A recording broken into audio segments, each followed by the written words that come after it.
Good morning to everyone. मैं वीणा खैर PP समाई सारा परिवार की तरफ से आप सबका हार्दिक स्वागत करती हूँ। कक्षा 7 विषय हिंदी। विद्यार्थी मित्रों, आज हम हिंदी में व्याकरण पढ़ेंगे, जिसमें आज हम विशेषण देखेंगे, जिसको हम अंग्रेजी में एडजेक्टिव कहते हैं। कि विशेषण यानी क्या, विशेषण की परिभाषा क्या है। तो देखो, परिभाषा संज्ञा या सर्वनाम की विशेषता बताने वाले शब्दों को विशेषण कहते हैं। जिनकी विशेषता बताई जाती है उन्हें विशेष्य कहते हैं। विद्यार्थी मित्रों, ये विशेषण जो है वह हम 6वीं कक्षा में भी पढ़ के आए हैं, तो आप लोगों को पता ही होगा कि संज्ञा या सर्वनाम, जो संज्ञा शब्द है या सर्वनाम शब्द है, उसकी जो विशेषता बताते हैं वह शब्दों को क्या कहते हैं, विशेषण। और जिनकी विशेषता बताई जाती है, बराबर, उदाहरण देख के मैं समझाऊंगी, तब आपको पता चलेगा कि विशेषण किसे कहते हैं और विशेष्य किसे कहते हैं। जिनकी विशेषता बताई जाती है उन्हें हम विशेष्य कहते हैं। देखो यहाँ पे उदाहरण पे कि सुदन एक गरीब लड़का था। तो देखो यहाँ पे गरीब जो है वह विशेषण है, बराबर, लेकिन गरीब किसकी विशेषता बताता है, तो सुदन की विशेषता बताए। सुदन की विशेषता क्या है कि वह एक गरीब लड़का था। तो सुदन जो है वह गरीब जो है वह सुदन की विशेषता बताता है। तो यहाँ पे गरीब जो है वह विशेषण कहलाएगा और सुदन जो है वह विशेष्य कहलाएगा। समझ में आया? आ रहा है ना? आगे देखते हैं कि शिवाजी वीर पुरुष थे। यहाँ पे वीर जो है वह विशेषण है, लेकिन वीरता किसकी विशेषता बताता है, तो शिवाजी की। कि वीर पुरुष कौन थे, तो शिवाजी। प्रश्न पूछने से हमें जो उत्तर मिलता है वह विशेष्य कहलाता है। कि वीर पुरुष कौन था, तो शिवाजी। तो यहाँ पे शिवाजी है वो विशेष्य है और वीर जो है वह विशेषण है। आगे एक उदाहरण और है कि जगन तुम इतने उदास क्यों हो। तो यहाँ पे उदास जो है वह विशेषण है और उदासी किसकी विशेषता है, तो जगन की। तो जगन जो है वह विशेष्य है। समझ में आया?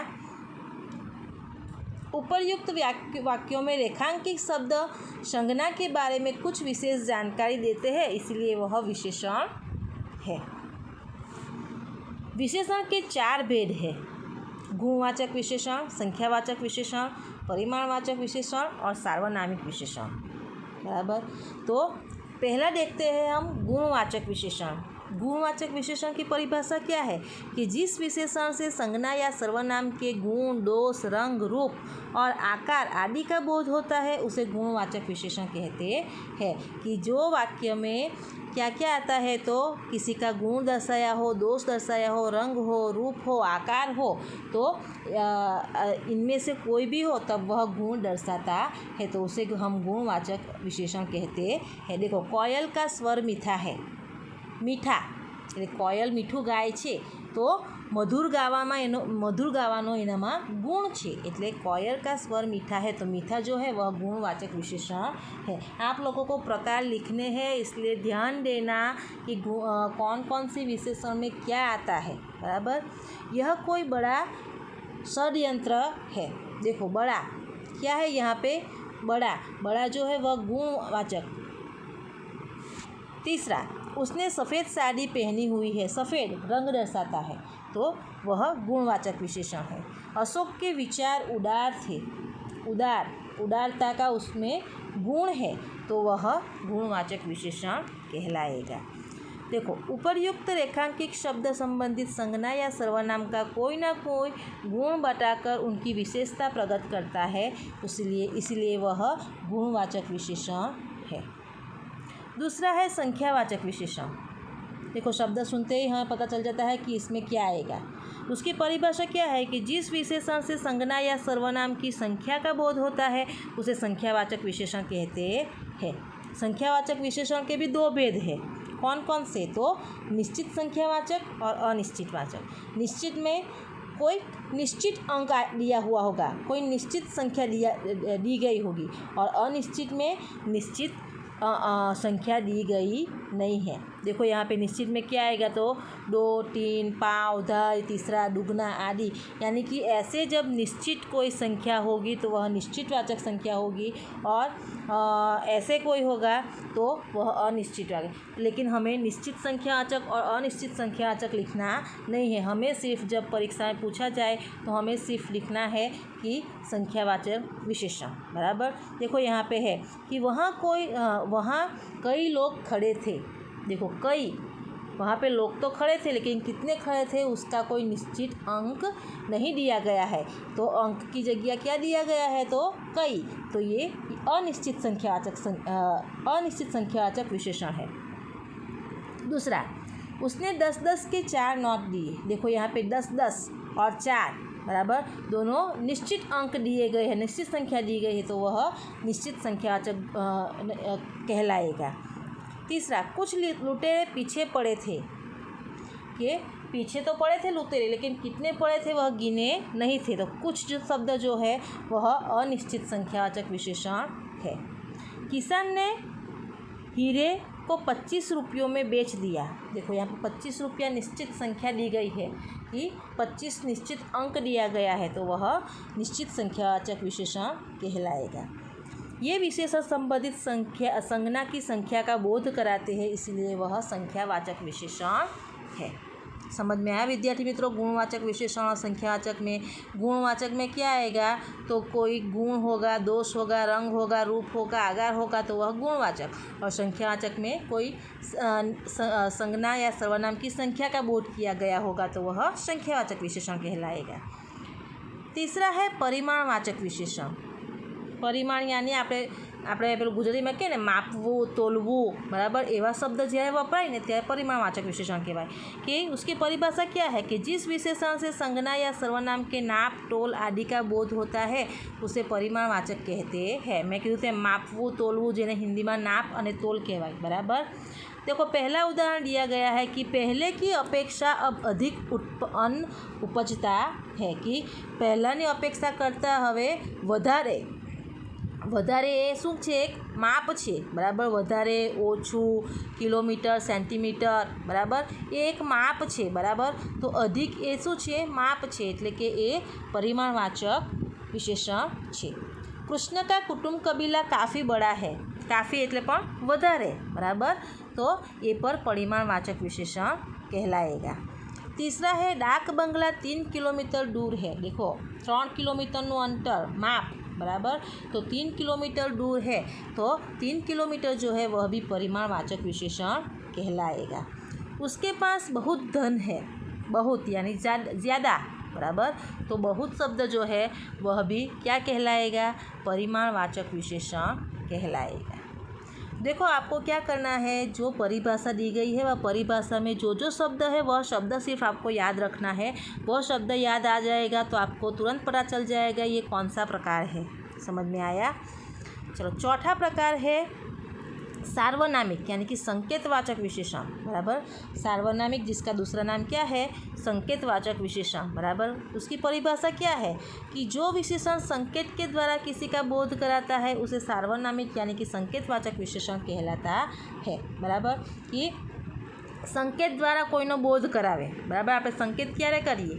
બરાબર। દાખલા તરીકે આપણે સામે કોઈ વ્યક્તિ ઊભેલી હોય અને આપણે બીજી વ્યક્તિને એ વ્યક્તિની વાત કરવી હોય તો શું કહીએ કે પેલો વ્યક્તિ છે તે આ છે। બરાબર। यह जो लड़का है। बराबर। तो यह, वह, इसे, उसे। बराबर। आवा शब्द જ્યારે આવે બરાબર વાક્યમાં ત્યારે એક કયું કહેવાશે, संकेतवाचक विशेषण કહેવાશે। देखो यहाँ पे कि जो विशेषण संकेत के द्वारा किसी का बोध कराता है उसे सार्वनामिक विशेषण कहते हैं। पहला है ये लोग अब यहीं रहेंगे। संकेत दर्शाते हैं कि ये जो लोग हैं वह अब यहीं रहेंगे, तो यह संकेतवाचक विशेषण कहलाएगा। दूसरा है इस देश की विविधता में एकता है। ये जो देश है इस देश की विविधता में एकता है, तो देश को संकेत द्वारा कहा है तो वह भी संकेतवाचक विशेषण कहलाएगा। वह लड़का अच्छा है। दूसरे लड़की की तारीफ़ हो रही है। बराबर। तो संकेत के द्वारा हो रही है। चौथा, पत्थर उस लड़के ने उठाया। कि जो वो पत्थर था वह पत्थर उस लड़के ने उठाया था तो वह संकेत द्वारा कहा जाता है। समझ में आया विद्यार्थी मित्रों? देखो थोड़े बहुत से उदाहरण हैं। ये विशेषण संबंधित संज्ञा द्वारा संकेत या सर्वनाम का बोध कराते हैं, अतः ये संकेतवाचक या सार्वनामिक विशेषण है।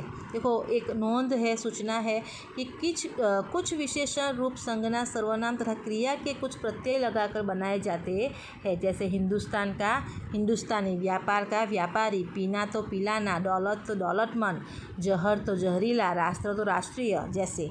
बराबर। चलो पहला है भगत जी ने थोड़ा जल पी लिया। बराबर। भगत जी ने थोड़ा जल पी लिया। यहाँ पे थोड़ा जो है वह विशेषण है, तो वह कौन सा विशेषण कहलाएगा? थोड़ा। परिमाणवाचक। बराबर। ज़्यादा, थोड़ा, अधिक, तो ये जो शब्द आते हैं जब, तो वह परिमाणवाचक विशेषण कहलाएगा। मैं तो धार्मिक आदमी हूँ। धार्मिक क्या है? धार्मिकता का उनमें गुण है, तो वह गुणवाचक विशेषण कहलाएगा। आज 10 लीटर दूध चाहिए। 10 लीटर विशेषण है, क्या दर्शाता है? नाप तोल दर्शाता है, तो 10 लीटर जो है वह कौन सा आएगा? तो परिमाणवाचक विशेषण आएगा। रंगीन मछलियाँ तैर रही है। रंगीन रंग दर्शाता है, तो गुणवाचक विशेषण। कलिंग युद्ध में 1 लाख मनुष्य मारे गए। 1 लाख निश्चित संख्या दी गई है, तो संख्यावाचक विशेषण। 5 रुपये में पुस्तक आ जाएगी। 5 बराबर, जो 5 है वह निश्चित संख्या दी गई है, तो 5 जो है वह संख्यावाचक विशेषण कहलाएगा। यह स्तूप अशोक का बनवाया हुआ है। यह बराबर, अशोक का स्तूप बनवाया गया है, संकेत द्वारा दर्शाते हैं, तो कौन सा आएगा? संकेतवाचक विशेषण। आप कोई भी लिख सकते हो, संकेतवाचक, सार्वनामिक, कोई भी लिख सकते हो। नदी में भयानक बाढ़ आ गई। भयानक, भयानक क्या है यह? तो यह एक गुणवाचक विशेषण है। यह तो भारी पाप है डाक बाबू। भारी परिमाणवाचक, भारी यानी अधिक, ज़्यादा। उसने 5 रुपये अलग से दिए। 5 निश्चित संख्या है, तो संख्यावाचक विशेषण कहलाएगा। तो विद्यार्थी मित्रों, यहाँ पे विशेषण हमारा ख़त्म होता है। एक बार फिर से मैं आपको कह देती हूँ कि गुणवाचक विशेषण में संज्ञा या सर्वनाम के गुण, दोष, रंग, रूप, आकार आदि का बोध होता है। फिर संख्यावाचक में संज्ञा या सर्वनाम की कोई निश्चित संख्या दी जाती है। फिर परिमाणवाचक में संज्ञा या सर्वनाम के नाप या तोल आदि का बोध होता है। और सार्वनामिक संकेतवाचक में कि संकेत द्वारा किसी का बोध कराता है, तो उसे हम संकेतवाचक विशेषण कहते हैं। तो विद्यार्थी मित्रों, यह जो विशेषण है वह आपको आपकी व्याकरण विभाग की नोटबुक में लिखनी है, अच्छे अक्षर से लिखना है। और ये जो उदाहरण 10 दिए हैं वह भी आपको स्वाध्याय के रूप में लिखने हैं। अगर ना समझ में आए तो आप लोग मुझे ऑनलाइन क्लास में फिर से पूछ सकते हैं, मैं फिर से समझाऊंगी। Thank you.